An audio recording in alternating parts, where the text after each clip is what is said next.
So you get into the definition of care and, what does it mean to care? And in the dictionary, it says worry and stress and anxiety. Well, and how many times do you judge somebody because they don't care as much as you do? Right. And so, I'm excessively stressed and excessively worried about this. And you look like you don't give a shit, Mike. Like, what the fuck is going on? That used to be me for sure. Probably idea. I feel like I've had conversation with bosses in the past where it's like, they think I don't care, and I'm like, just because I'm not acting like you are, the same intensity, and I don't appear to be losing my mind, I care exactly enough about this challenge to do something about it. All right, my friend, welcome back to the Don't Change Much podcast. My name is Mike Cameron. I almost forgot my name there for a moment. And I'm here with my co-host, Trevor Botkin. And today we're going to get a little bit sideways. We've got some fantastic guests. Today we've got Bob Wilkie. Bob's one of those rare few who got to live the dream of playing in the NHL. He played with the Detroit Red Wings and the Philadelphia Flyers, easy for me to say. Also with us today is Shayne Putzlocher. Shayne is a veteran filmmaker and television producer with 25 years of experience, the founder of Trilight Entertainment. Shayne and Bob have worked together to produce Sideways, which is a documentary that revisits the 1986 tragic bus crash that took the life of 4 of Bob's teammates. Now, this film talks about abusive culture, the cost of silence, and it's really about resilience and connection. So, Trev, I'm super stoked to have this conversation. I know we say this every time, but the folks we have on this show have been fantastic. And this one's going to be really, really fun. Gentlemen, so pleased to have you guys here. So excited to have this conversation. Let's go. So Shayne, what drew you to this?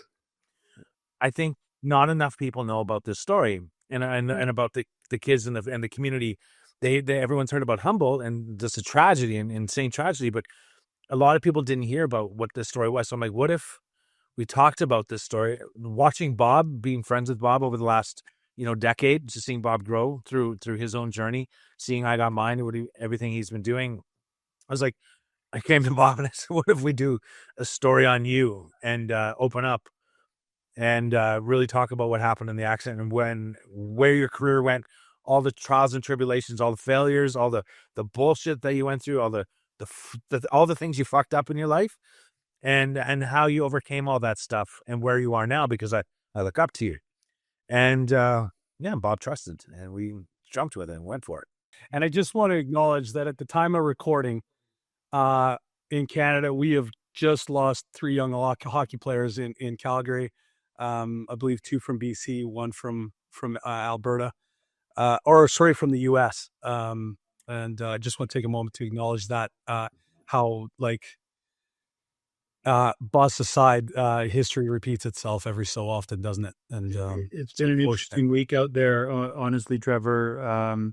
When things like this happen, we reach out and just offer support, and working with that community and some of the community leaders, what they're struggling with, the exhaustion that they've got going on, still in shock.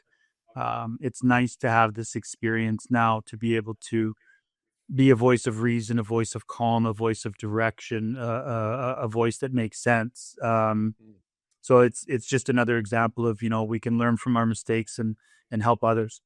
So that said, you were confronted with you and your team were confronted with a tragedy years ago. Mm-hmm.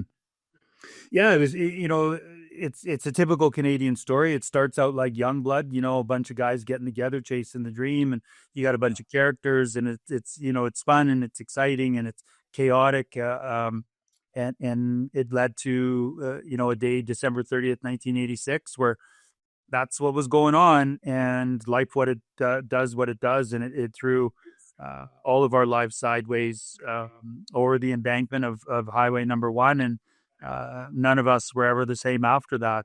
We lost 4 of our teammates. One of them, it talks about in the documentary, Peter Soberlak and I were with him when he was taking his last breath. When you're 17 years old, this is not something that you can even fathom.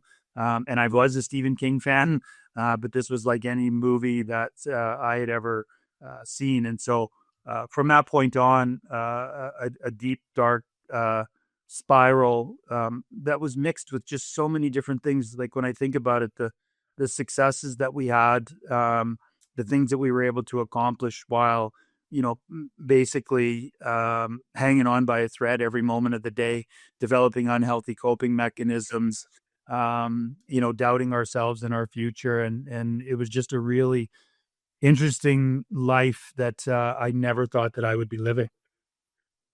Man, that's, there's this common theme with a lot of our guests. They're men that have taken pain and found a way to find purpose in that. And that's what I'm hearing in your story. That's what I see when I look at I Got Mine. So 2008, you founded I Got Mine to really turn that pain into purpose. But tell me a little bit about like why this movie? Why is this important? For me, the story that Shayne and his team did, Lori and everybody else was just exceptional. I've been speaking for 20 years, and you know what? You get pretty good at what you do, and you know how to touch people emotionally. This blows it out of the water. People are they're just dumbfounded at the end of it. We would ask the question, I'd come out after because we do a little hot stove and how you feeling, and nobody could express themselves. And it was one of our mental health clinicians on our team that really identified that, I don't know necessarily that's the right question, Bob, because they've experienced so many different emotions in such a short period of time. They don't even know what the hell's going on within them. So we had to shift the conversation of how we started that at the end too. It's like, okay, everybody just take a minute and take a breath. That's a lot. Because it takes you back to own instances in your life. And Shayne just did such a great job of creating this thing that touches everybody. And so what do you want, Shayne, what do you want folks to take away from this when they sit with this? You reached out to make this happen. You've pushed forward. You've had roadblocks along the way. Obviously, you felt very strongly that this message needed to get out there. So what do you hope that folks take away from this? We were just trying to document what actually happened. Okay, that's where we started. And I think, Bob, if you remember, we went to Swift Current, and I think one of the first things we did was interviewed you, because I was like, let's just get Bob to talk, because I don't even know all the story. Yeah. And we were all bawling. Like we were all bawling in that room. Sorry. And like Bob told stories that you had never told me before, Bob, about Manteca, being the last time you saw him. Doesn't make any less of a man. No, yeah. And I get it. And I just, we went through it, and I remember watching it, and the first few times I was just fucking bawling. I was like, not because it wasn't sitting here and be like, I'm so amazing that we did this. It was Jesus Christ. Like, this is really, really good, but like so emotional. I'm not a big time emotional person. I went through this, but like when we first sat with you, Bob, and you just let that out, I was just like, Jesus Christ, there's something different going on here. Like they're just like, and I thought it was therapeutic for you, but it was therapeutic for me. So I just thought, well, and just hearing that story, and then that's kind of where it started. And because you try to put a documentary together, but Bob's story was so big and so layered. And then Peter Soberla comes in, and like there was so much relation between the two of them about what they went through together, that I was like, geez. And then you add Chris Joseph to that, and we purposely didn't want to sensationalize Humboldt in any way, but we had to attach it. But here it is Chris Joseph is talking about being able to relate to them, and nobody knows why. Then you find out later that because his son died in Humboldt. So like it's just it just turned into something much bigger than me and my own ego of wanting to make a documentary to prove that I want trying to get this story out there, and turn into just this when we go and take this on the road and we do these shows, people don't want to talk, but people want to talk, like they don't know what to say, but like people start opening up about their kid had suicide, or they had some sort of traumatic effect. And I was like, Jesus Christ, like why is it that people are starting to talk about this? And so I asked one of the gentlemen, I was like, okay, tell me exactly what it is. Like, like we feel it, but when you say everyone needs to see this, or how does this help? I'm like, I still don't get it. Tell me exactly what it is. And he said, when you watch this, for some reason, you feel comfortable enough to start talking before it's too late. Yeah. That's the thing. And what I'm hearing is a lot of connection. When we reconnect to others, connect to our feelings, connect to our trauma, and actually come face to face to it and acknowledge these things. These are very powerful moments. Yeah. And the other thing that's coming up for me is when we feel these things, and Shayne, I love that we're feeling this with you, and Bob, same. Like, we're giving other people permission to realize these things and to have these feelings. And we've said it before on this podcast. Our journeys are all different, but our feelings, our emotions are all the same. We're human beings. We all have them all. So when we find these, like, I feel in my life, when I am near somebody that's having an emotion, a strong, intense emotion that I share, it allows me to feel human and to feel connected to that individual. I'm sorry. Me and Bob will always go back. One of us is always doing it. This time was making Bob. We always laugh before an event. Is it going to be you or is it going to be me? I was going to say, do you flip a coin or? But especially around guys, man, when somebody breaks down and shares a little bit, whether it's me or somebody else, I immediately feel like, oh, we can be whole and we can be human here. That is a big deal to me when I hang out with guys now. Like, yeah, because I don't just want to bring part of me to any conversation. Once I accept that, accepted who I was and had the courage to just be all of me, I don't really want to put part of me back in the trunk anymore. And that's called connection, Trevor. You know what I mean? It really is. You talked about connection with each other, but we have to become reconnected with ourselves. Right. And once we have that connection within, then we can start to connect with other people. The struggle is because we're not okay with ourselves. We're not okay with our story. We haven't processed, we haven't talked about whatever it is that we do to ourselves. It's not until we get to that place where we connect and say, you know what, all of it's okay. Yeah. Right. There's a better way. And I know that I can do better and I'm going to do better. And then we start practicing that vulnerability of being a little more honest, speaking our truth a little more, a little less shame in our conversations and how we act. And that inspires people. And that's what I've learned on my journey of 20 years is the more vulnerable I've been able to get by just being authentically me, it's been a game changer. I'm not hiding, lying, or ignoring all of who I am anymore. Well, and I think that's the ticket is when you can stand up and own your story, you give others permission to own theirs. Yeah. And that's powerful. That's incredibly powerful. The saying, the truth shall set you free. It's not until you're okay with the truth. There is a lot of stuff that I can relate to in your story, i.e. Managing my feelings with self-medicating with substances. I, to be honest, live to this day with persistent suicidal ideation. It's something I haven't been able to shake, even with 6 years of recovery. I know a lot more about it now, so it's not as loaded with as intensity as it used to be, but it's definitely something I live with. I'll let you maybe share around some of what those experiences look like for you. Yeah, so many different ones. The first time I started to have those suicidal thoughts, it scared the shit out of me. Like what is going on?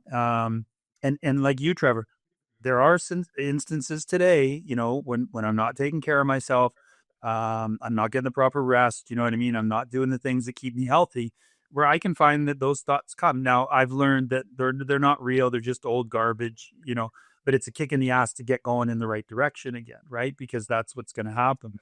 The drugs and alcohol, I think it was easy to mask because I lived in a culture where that was just kind of the way it was, right? Even the construction industry. So you know what I mean? It wasn't like all of a sudden somebody noticed that it was going on. I was doing the same thing as everybody else. Right. I had to do it at night for a lot of nights. I never wanted to do it by myself. I never did do it by myself. Very rarely. There was always somebody that, misery loves company, right? There was somebody that would commiserate with me. And I think that's what made Swift Current and the experiences and the connections and what was possible. I mean, the most fucked up part of this whole thing, guys, we won the Memorial Cup 2 years later. We were the best team in the world at that age. And that shows the power of connection. It shows that we can be more resilient than we give ourselves credit for, but we need to be together to do that. Yeah. And so what was it, you talked in some of the biography there, read the briefing, the synopsis of the film, was that silence piece, the not having the conversation.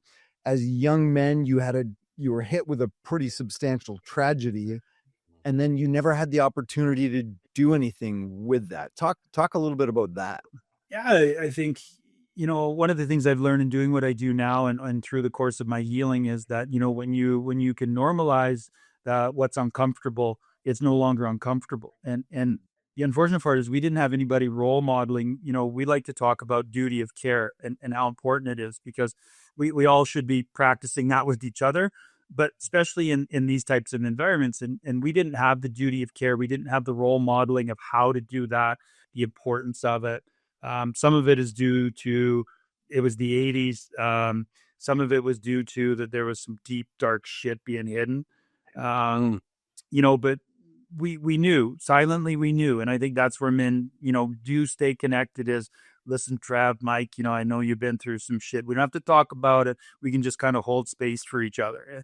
If we can add a layer to that where we can kind of express ourselves now, we just don't have to carry any of it around. And it's the most freeing thing in the world. If I've got this feeling and I'm scared of it, or there's this past trauma, or there's this thing that's bringing me anxiety, the more I get to know it, the less scary it becomes. So it stands to reason. Sit and talk with guys about the way they're feeling, explore the way you're feeling. You'll probably get more comfortable. Listen, only having that effect because we're allowing it to have that effect, right? We have that control to not let that thing have that effect anymore. And if you go and look at how you go about doing that, you'll find the answer. So how do we get guys to have this conversation, to open up, to feel comfortable enough, safe enough to actually own their story and to sit with who they are? I feel like, we're having a lot more of these conversations, but how do we create the spaces to allow guys to do this? Right? It's sharing some of that stuff. It's pushing yourself outside your comfort zone. We work with a lot of different groups, and we like to talk about there's 3 different zones that we live in. One is the comfort zone, the other is the stretch zone, and then the other is the panic zone. And you can identify what, causes you panic. You can eliminate the stretch is where we want to be, right? That's the growth, that's the healing, that's the, oh my God, like I finally told Mike a little bit of my story, and he didn't look at me sideways. You know what I mean? Like I had 3 fucking eyes, and all of a sudden there's a little more courage there. And now I don't need to talk about it anymore. I just know that I've released it. So thank you, right? It doesn't have to be like we're doing, this is a little excessive. Some people, it's like, oh, I could never do that. You don't need to do that. Yeah. What we're doing is we've gotten to the place in our healing, in our growth where we feel confident that we can help others learn how to do this. I love that. What I hear is a couple of things. One is experiment, right? We've got these tools, we've got these things that we talk about. Some of them work for some folks, some of them don't. But experiment, find the things that do work for you. And then the other thing I'm hearing is bite-sized pieces. When we talk about vulnerability, it doesn't mean you have to strip naked immediately. You can start by, taking off a sock or take it off a shirt or dip your toe in the water, so to speak, and share just a little bit and have these conversations. Yeah, I think we all, as we get older, sometimes too, that we don't sweat the small stuff as much as possible, or as much as we used to. But I think having Bob and seeing what he went through and being able to relate and just saying, hey, that must have been crazy for you. How did you handle that? And then finding my own ways by watching that story of how I would have felt, maybe not the exact same scenario, but how I would have felt emotionally. Still, Bob's been a great friend for that. Bob's mom's been a great friend for a lot of that, because I'll give a shout out to Judy, because she's helped me a lot too. And I think it's just finding your inner peace and finding like what's better than me. Better, like it's not just me. It's better. what's better than me, and whether it's my kids, my family, the life, humanity, everything, and you see people, and That's kind of the thing, hey? Like, you say we don't sweat the small stuff like we used to, but like, I think what I'm hearing is like when you watch the film and you sit with Bob and you listen to his story, it suddenly kind of like it helps you tune in, or it might help me tune into what's really important. Like, correct, and you count your blessings. you do find Exactly. you do find that you start thinking in your head while you're watching it about your own experiences, and not because not everyone's been in a bus crash. No one's saying that, but like just the way that you feel and your emotions and how like what that person was thinking, or this happened in life, and how or start thinking, oh my God, what if that happened to me? Like, I keep coming back to Chris Joseph, because just having sons and to be able to lose a child would be the most difficult thing in the world. Can't even imagine. Yeah, and I keep coming back to him and just the strength and the courage that I've seen from him as well. I'm just in awe of so many people. Peter Soberluck, another one, is just so vulnerable. Like his vulnerability is, as another man, like you talked about, seeing someone so vulnerable, you just want to like give that guy a hug. You just want to cry, but I give him a hug. Yeah. But isn't that He lost both of his parents during the process of making the film. Like Pete was dealing with a lot of stuff, and it was great to, I've known him for most of my life. We were 17 years old, ended up in Swift Current together. We were both drafted that year together. We won the Memorial Cup together. So, a lot of those incredibly bonding moments. And Sober and I have always stayed connected. But, when I was going out and, talking about the doc and, like, we really need your story and it's really important. And he was real hesitant and, buying him dinner and a few drinks and, a few hoots and right. And so we relaxed a little and he started to see what we were trying to do and the courage that he showed. Krugs, my other buddy, Darren Kruger, who lost his brother, was my defense partner during that time. Still one of my best friends today. Didn't even bat an eye. He's like, yeah, let me know what I need to do. Like it just, Lorne Fry, our old general manager, who happened to be Krugs' uncle. Like, it's just crazy how this story and community, and I think that's why it's so relatable, because it's life, right? It's just authenticity, it's vulnerability, it's raw, it's honest, it's joyful, and I just think it's awe-inspiring. Anybody who is stuck needs to watch this film. I commonly breeze through tough things in my life. Like, not breeze through, sorry. They're hard, but I pass through very quickly. The emotions attached to tough things, I pass through very quickly. And so like a movie that holds me in that space where I have to sit here, I have to experience this, and that the beautiful side of the human condition is empathy. And what keep hearing Shayne repeatedly describe what I understand to be empathy, when I can sit and watch somebody else's experience and put myself in their shoes and like not totally understand that experience, but I can understand some of the feelings attached to it. I get to be introduced to a different side of myself, or to experience the rest of my humanity that I continually just brush off, or like I don't stick around to experience, right? Like I'm too busy getting to the next errand, the next task, to let all this shit catch up to me. So this movie sounds like a brilliant opportunity to sit and reconnect with myself. We have a presentation we call Drop Your Pack, right? And it talks about the burdens that we carry around. And do we really need to carry these burdens? Yeah, because again, we think that we do. And everything you're saying, Trevor, is I think what we all struggle with, right? Is the busyness of life and learning how to unplug. The calmness in Shayne now compared to the first meetings we had around this thing, like it's a different dude, right? But it takes work, it takes commitment to ourselves. And when we're ready for that, we can blow our own socks off for sure. So Bob, in doing our research, I realized that you are younger than me by exactly 1 day. Very good. So we grew up through that same generation, and that was the 80s. We didn't talk about things at all. We stuffed things down, we put them away, we sucked them away. Do you think that's changing for guys, or does it need to change? I think it is changing. Again, you go back to the 80s, the audacity we had to have those kind of haircuts, you know what I mean? Shows they're wearing. I think that it is changing. I think a lot of people still don't know how to do it. I think there's a lot of people out there that are really dangerous to listen to. Social media has given everybody a platform, and I've met, unfortunately, a lot of people who are trying to earn some money or get some followers, still not in that good place, giving bad advice, lying, and ending up in bad situations. And you really have to be diligent with yourself, and you have to be able to set those boundaries. But the conversations are happening more, and it's very exciting. Because we as men have to find our way in who we are and how we are in this world, just like everybody else today. Yeah, that's actually a really good point, Shayne. I'd be curious to hear your take. How do you filter that? Because Bob, you're right. Like, there's so much crap out there, and as a dude, I'm looking for a better way. I'm looking for somebody to follow. I'm looking for a role model or a mentor, and there's so many bad ones out there. Shayne, any thoughts on, like, how do you filter that out? That's a good question, because all the mentors or people that I thought I looked up to, 3.5 years ago probably aren't the same ones now. Right. I'm definitely a good conservative guy, for being in the arts. I'm very much a conservative.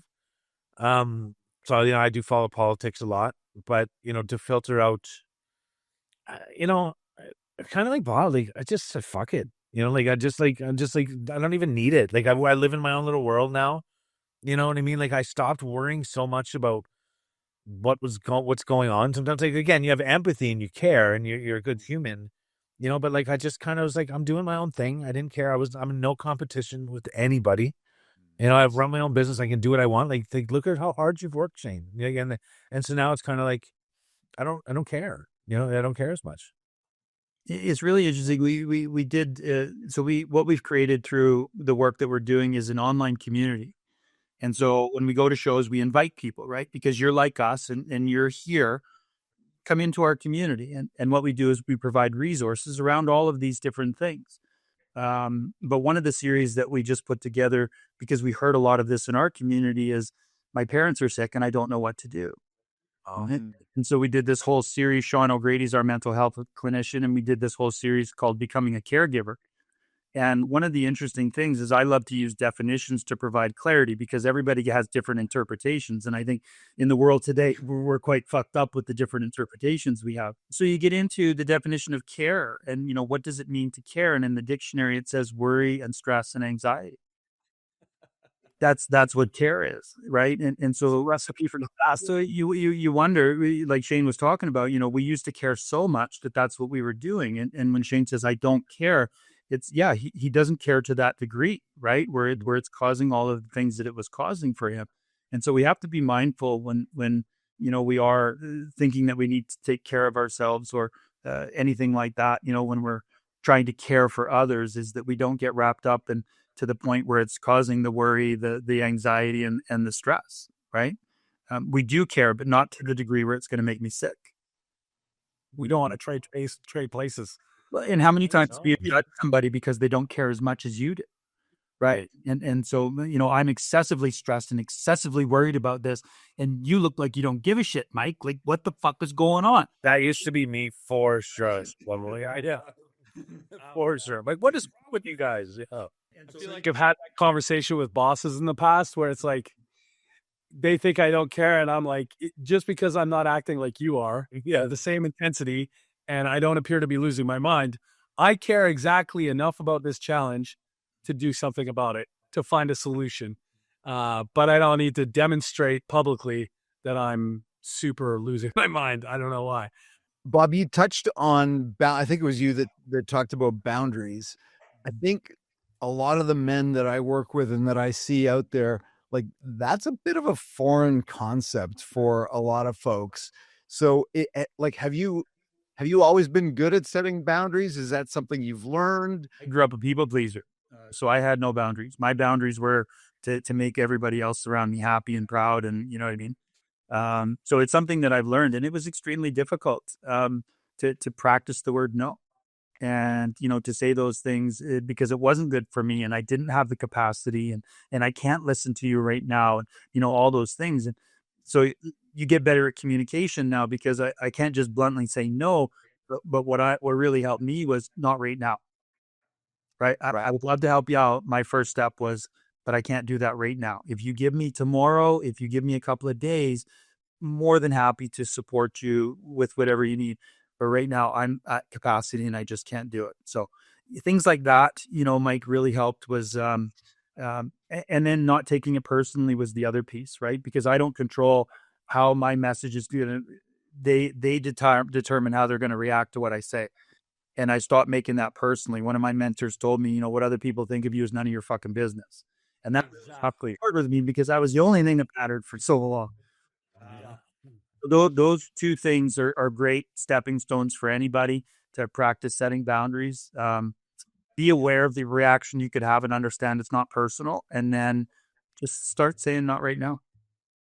Yeah, and I love, one of the things that I often talk about is boundaries is really just self-respect made visible. That's it. And so when you can, for me, when I can think of it that way, like, this isn't about you. This is about me having some self-respect and saying, not right now. I really like that. And I appreciate giving our listeners some language around that, because it's not an easy thing to do. No, I'm going to get all worked up, right? Because I said yes, and I want to please you, but I said yes to 10 other people. And so I'm going to disappoint you because I'm not going to be able to do all this. And now I got to live with that in my head, right? How am I going to disappoint all these people? And there you go. You're a kiss of death. You're done. Yeah. Yeah. So Dan, what about you? I've taken that advice. Like I keep coming back to Bob, but it's because he's been a really good mentor for me and a friend over the last, so especially the last 3 years. I do that in time. Like my whole life's changed, and I wouldn't say like there's things that I'm doing. It's not just because of that. Like you're an entrepreneur and you're working hard and you love your kids. You're just enjoying life, but you just look at life a little bit differently. That's all it is, right? Like just have a better attitude about it, and you start focusing on the things that are more important to make you happy than to make somebody else happy. And that was really important for me. Like besides my kids, I'll do stuff for my kids, but I started like, you get a little older and you're like, I really want to do this. Right. And, and you find the time to do the things that you really want to do. I want to point something out, because both of you guys have done this along the way, is you've come back from the they, you, and brought it back to the I statements. I see you guys catching yourself on that. And I think that's something really important for our listeners to notice and to catch when we're communicating. When I'm communicating, Yeah, I'm communicating from my experience. Yeah. Not we, this, they, them out there, the generalizations. And I think that's a really powerful communication technique. So I appreciate you guys.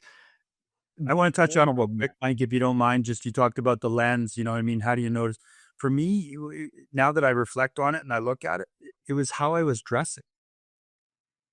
Right. So I have more color in my wardrobe than I've ever had. You know what I mean? And it's interesting because I had a lady who painted my trauma, and this beautiful lady, and she sits with you for 4 hours and gets your whole story. And then she goes and paints your trauma.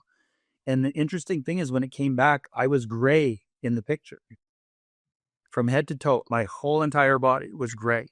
And that's when I started to notice that I was looking for more color to wear, to be able to express, it's okay to be seen. You know what I mean? Because the dark, we can hide in it. And so that's how I started to notice my lens was changing, is that I was wearing, a blue shirt instead of another black one or something like that, which was pretty cool, right? Subconsciously, I wasn't really aware, but now I'll say. I love that, because I often say the before for me was I saw the world in black and white. Now I see things in 4K Technicolor. Like, it's just, and that for me was getting connected to self and the emotions, because the world just becomes so much more colorful. Gentlemen, where can folks go to watch your movie? Please, everybody, go to www.sidewaysdocumentary.ca. CMHF Sideways to get $5 off the digital download and watch it at home. Yes, please. And reach out to us on any of the socials, on Trilight socials, anything you want to do, or just you can leave comments or the info and just let us know what you think, because we did this differently. It's not going anywhere. We're doing it so we know who our end users are and that we can communicate with you. So please reach out to us. And if somebody out there wants to do a screening or a showing, they go to go to igotmine.ca. Our homepage has the upcoming events. We've got one scheduled in Calgary, and we're looking to go across Canada again. We're doing some interesting work with some people down in the U.S. As well. You know, this story doesn't have borders, and we're just so excited to be here. Thank you so much for your time, guys, and helping us get this out there. All right, friends, thank you so much for listening.